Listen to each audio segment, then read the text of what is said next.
এই এর আগে শেখ হাসিনা দীর্ঘদিন তাকে জেলে রাখছে, তাকে চিকিৎসার সুযোগ দেয় নাই। আজকে এই মেয়েটাকে দেখে আমার খুব ভালো লাগছে। যদি এইরকম ম্যাডাম আবার হাঁটতে পারে, হেঁটে যদি আমাদের মাঝে ফিরে আসতে পারে, সেই দোয়া আপনারা করবেন। মালয়েশিয়ান প্রযুক্তিতে তৈরি অত্যাধুনিক cleaning machine modern vacuum cleaner যে কোনো ধরনের ধুলো ময়লাকে পরিষ্কার করে ঘরকে করে তুলুন চকচকে ও আকর্ষণীয়। Modem, brand of luxury. আমি আজকে ওকে দেখে সত্যি ওই যে ওইখানে আছে, ওকে দেখেও মনে হয় যে ম্যাডাম আসলে ওর হাঁটা চলা পূজা সবকিছুই মনে হচ্ছে। দোয়া করি তুমিও বাংলাদেশে একদিন মন্ত্রী প্রধানমন্ত্রী হবা ইনশাল্লাহ, আমরা দোয়া করি। আমরা এর জন্য চাই যে আল্লাহ যদি সুযোগ দেয়, অবশ্যই আপনারা যদি এমপি বানান, নিশ্চয়ই ম্যাডাম তারেক রহমান তো কিছু না কিছু বানাবে, তখন অবশ্যই এর চেয়ে বেশি কিছু আপনাদের জন্য করা সম্ভব হবে। এখানে আমাদের এলাকার যারা আমাদের বিএনপি নেতৃবৃন্দ আছে, সবসময় যে কোনো প্রয়োজনে তাদের কাছে যাবেন, যে কোনো সহযোগিতা। আমি তো আপনাদের সভাপতি দিয়েছে আমার কাছের লোক, আমার কলেজের সে টিচার সেখানে, এবং আপনাদের সভাপতির দায়িত্ব। ধুলো ময়লা ও ক্ষতিকর ধূলিকণা থেকে নিমিষেই মুক্তি দেয় চৌধুরী এয়ার পিউরিফায়ার। এর শক্তিশালী সাকশন ঘরের কোনায় কোনায় লুকিয়ে থাকা সকল ধুলা টেনে ফিল্টার করে এবং বের করে আনে নির্মল ও স্বাস্থ্যকর হাওয়া।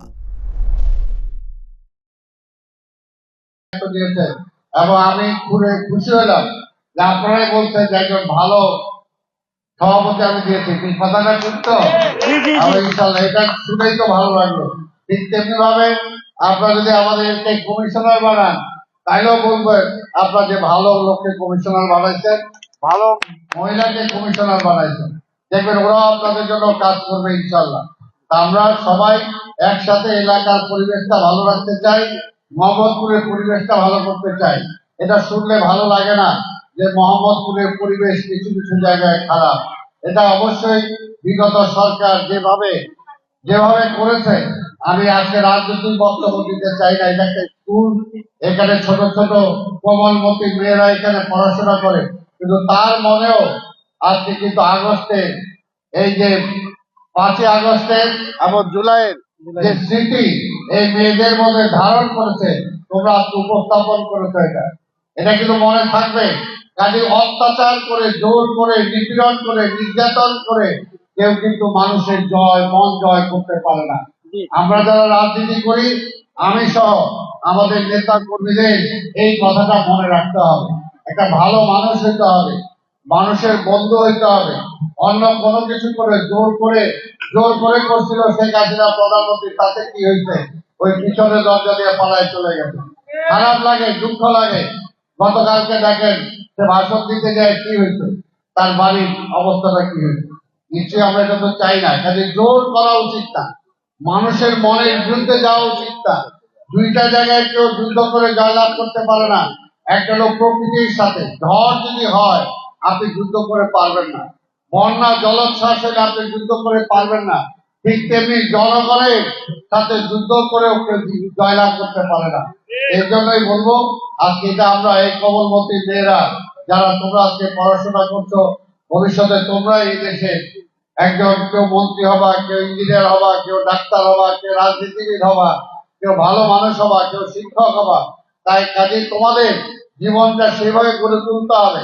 আর এই সমস্ত দিয়ে দেশপ্রেম আনতে হবে। দেশপ্রেমের কোনো বিকল্প নাই। নিশ্চয়ই আজকে এই জুলাই আগস্টের বিপ্লবে তোমরা যেটা দেখালা, এটা একটা দেশপ্রেমের অংশ।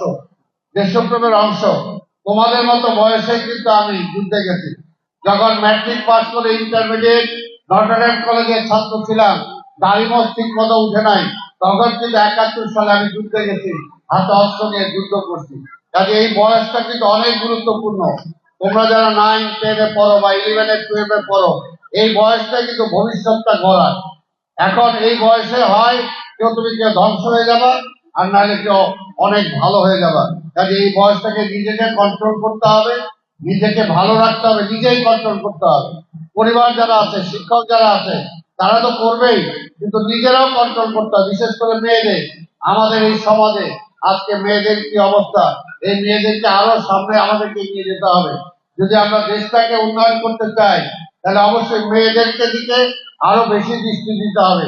মেয়েরা ক্রমান্বয়ে, এটা বলতে আমার দ্বিধা নাই যে লেখাপড়ায় ছেলেদের চেয়ে এখন মেয়েরা ভালো করছে, ছেলেদের চেয়ে মেয়েরা ভালো করছে। একটু তালি দাও না তোমরা, মেয়েরা একটু তালি দাও, এটা খুশি হওয়ার কথা। এটার জন্য আমরা ভবিষ্যতে, কারণ আমাদের, আমরা আশা করি ভবিষ্যতে তোমাদের হাতে নেতৃত্ব যাবে এই দেশে, তোমাদেরকে সেভাবে গড়ে তুলতে হবে। কাজে ক্রেজি হওয়া যাবে না, খালি নিজে চাই নিজে সব হইতে চাই, এই দেশটা এর জন্য রসতলে গেছে। আমরা চাই সমাজের জন্য, মানুষের জন্য এবং সবাই সবার জন্য আমরা করব। যদি এটা হয় তাহলে আমরা সবাই ভালো থাকতে পারবো।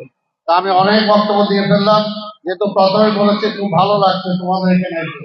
ইনশাল্লাহ আবার আসবো, যদি তোমাদের সভাপতি এবং প্রধান শিক্ষক আমাকে আমন্ত্রণ জানায়, অবশ্যই আসবো ইনশাল্লাহ। সেই সময় ঘরোয়াভাবে কথা বলবো। আমি শিক্ষক মন্ডলীদের সাথে আরেকদিন কথা বলবো, অ্যাবসলিউটলি শুধু শিক্ষক যারা আছেন তাদের সাথে কথা বলবো ইনশাল্লাহ। আমি আশা করি যে আপনাদের থেকে আমিও কিছু জানতে পারবো, শিখতে পারবো, ভালো লাগবে।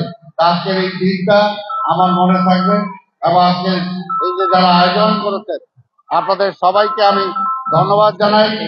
এবং এই আয়োজন ভবিষ্যতে ইনশাআল্লাহ এর চেয়ে আরো অনেক ভালো হবে, এর চেয়ে অনেক ভালো হবে। আমি বলেছি এলাকায় যতগুলো কলেজ স্কুল আছে, আমরা আন্ত স্কুল এখানকার এই মোহাম্মদপুরের মধ্যে নিয়ে আন্ত স্কুল ক্রীড়া প্রতিযোগিতা করব, সংস্কৃতি প্রতিযোগিতা করব, গানের প্রতিযোগিতা হবে ইনশাআল্লাহ। এগুলো আনতে হবে, কারণ গান না শুনলে, কবিতা না শুনলে মন ভালো থাকার কথা না।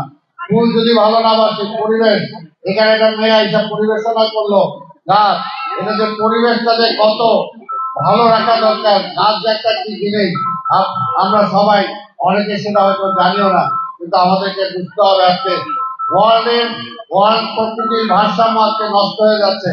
যারা ভূগোলের শিক্ষক, বিভিন্ন শিক্ষক, তারা বলতে পারবে। কাজেই আজকে বলবো এটার জন্য আমাদের যে যেখানে পারি একটা গাছ লাগাতে হবে, পরিবেশটা ভালো রাখতে হবে। ছোট্ট একটা আঙ্গিনা থাকলে সেখানে ফুলের গাছ লাগাইতে হবে। সকালবেলা উঠে একটা ফুল চোখের সামনে পড়লে ওই দিনটা কিন্তু ভালোই যাবে। এগুলো কিন্তু বলার না, এটা বাস্তব, এটা বাস্তব। যখন দেখে সকালটা ভালো যায়, দিনটা ভালো যায়। মা যদি প্রথমেই সকালটাই যদি নষ্ট করে দেয়, যে মনটাও খারাপ থাকবে। আর মা যদি হাসি মুখে মেয়েকে স্কুলে পাঠায়, ওই দিনটা মারও ভালো থাকবে, মেয়েটারও ভালো থাকবে। কারণ এগুলো পরিবেশ, এই জিনিসগুলো কিন্তু আজকে শিক্ষকদের শিক্ষা দিতে হবে, আমাদের পরিবেশের জন্য দরকার। যাই হোক, বারবার বলছি, বেশি বলবো না, তারপরে বলে ফেলতেছি। আপনাদের সবাইকে ধন্যবাদ। ইনশাল্লাহ আমার জন্য দোয়া করবেন। আমাদের নেত্রী, যেটা বললাম, বেগম খালেদা যে অসুস্থ, তার জন্য দোয়া করবেন।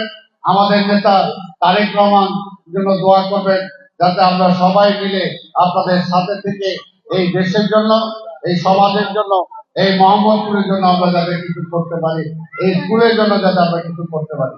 আপনাদের সবাইকে ধন্যবাদ। খোদা হাফেজ। বাংলাদেশ জিন্দাবাদ।